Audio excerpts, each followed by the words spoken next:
Hello everyone and welcome to another episode of the Jamie Hughes Show. My name as always is Jamie Hughes and today I am going to be reviewing Don't Breathe, the horror sensation that is Don't Breathe. As always, going to be talking about the plot, the characters, the characters, all that jazz, and let you know what I think of this film in general. So the plot of the film is pretty simple, pretty basic. Three Detroit, they're from Detroit, three teenagers that go in and they steal money. Alex, he's like one of the main characters. His dad works for a security firm, so they steal keys from his dad, go in, steal stuff. They don't take any money. Oh, that's like a key factor in this film is they don't take money. They just take assets and items that are worth up to $10,000. So it's easier.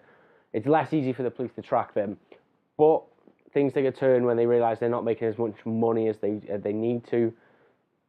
So Money, aptly named Money, goes to see this guy that sets him up with the jobs, tells him about this dude that was like in Afghanistan. He now lives in this like really secluded area of town. He lives on his own, and he got a big payout because a really rich family ran over his daughter, and he got a big compensation from it.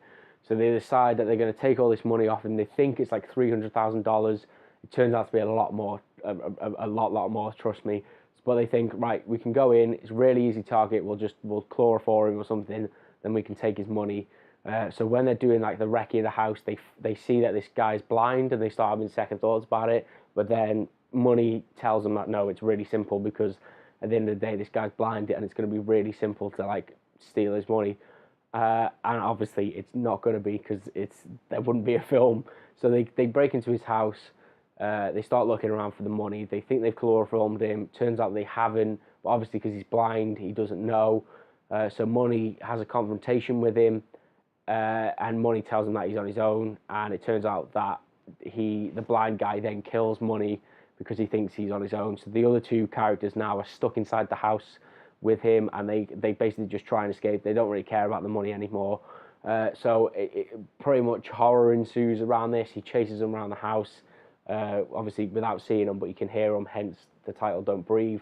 They then go into the basement where they find this really like sinister subplot that's going on because the girl that ran over his daughter and died, that killed his daughter, and his daughter died. He's kidnapped her and he's got her in a basement and she's all chained up and tied up and stuff, which is really like creepy. She's in like a padded cell.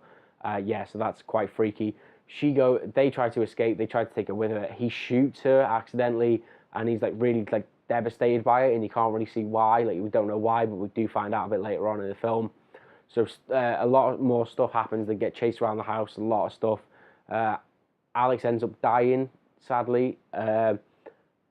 Rocky then gets caught by him. And then the kind of a bit of a twist comes out saying that he'd impregnated his daughter's killer just so he could get another kid, and he says he's going to do the same. He says he's going to do the same with Rocky. Sorry, I forgot her name then. And then Alex dies. Sorry, Alex saves her, then she dies, and then they try and get away. And in the end, she gets away, and he ends up not dying. She thinks she's killed him, but he hasn't. So it's kind of like justification. It's really like blurred. And what I really liked about this film, I know I've skipped through the plot quite quickly there, but what I liked about this film is that it's blurred of who you're supposed to be rooting for all the way through. Because at the end of the day, yeah, this guy's doing some pretty bad stuff, but he's only defending his home because they've broke into his house and are trying to take his money. Where on the flip side, he's doing all this awful stuff. He's already been doing horrible stuff. So you're kind of rooting for them at the same time to get out and take this guy's money from him. And that's what I really liked about this. It was really like twisted. There was twisted morals. You weren't really sure who you were really rooting for, which I really liked. I don't think this film is as good as the hype. It's had a lot of hype around it. This is why I was excited to go and see it. I think it is good, but the story does kind of let it down a little bit. It kind of gets really weak and sort of bit towards the end. It kind of falls flat towards the last like sort of 15 minutes of the film, but it doesn't take away from how sort of defining this film is, because it does really change the game. I say it's a different type of horror film. It's something new. It's something different, and I applaud them for doing that, because it's not just your bog standard boring horror film. At points I was genuinely on my seat, on the edge of my seat, and I really enjoyed it in some points. There's a great scene where he turns the light off and takes them all to their level. And it's shot in black and white, and that is beautiful. I say it's really well done. You connect with these characters. As I say, there's these really twisted morals, which is great. But yeah, it does kind of fall flat in the last 15 minutes, and you just kind of do feel like it should have ended a little bit sooner than it did.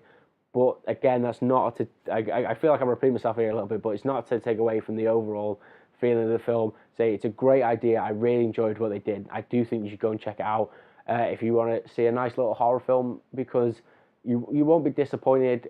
Well, I hope you won't be disappointed. Say I wasn't too disappointed, but yeah, it just kind of falls flat. And I feel like I'm waffling a little bit here, so I'm going to wrap this up. But yeah, definitely go and see this film because it is worth a watch. And I would like to hear your opinions on this film. As always, down in the comments below. You can leave a like, leave a comment, leave a subscribe if you have enjoyed this video. Yeah, go and watch Don't Breathe because I would love to hear what you thought about it. And yeah, thank you very much for watching. My name, as always, has been Jamie Hughes. This has been The Jamie Hughes Show. I will see you again in the very next episode. Ta-ra!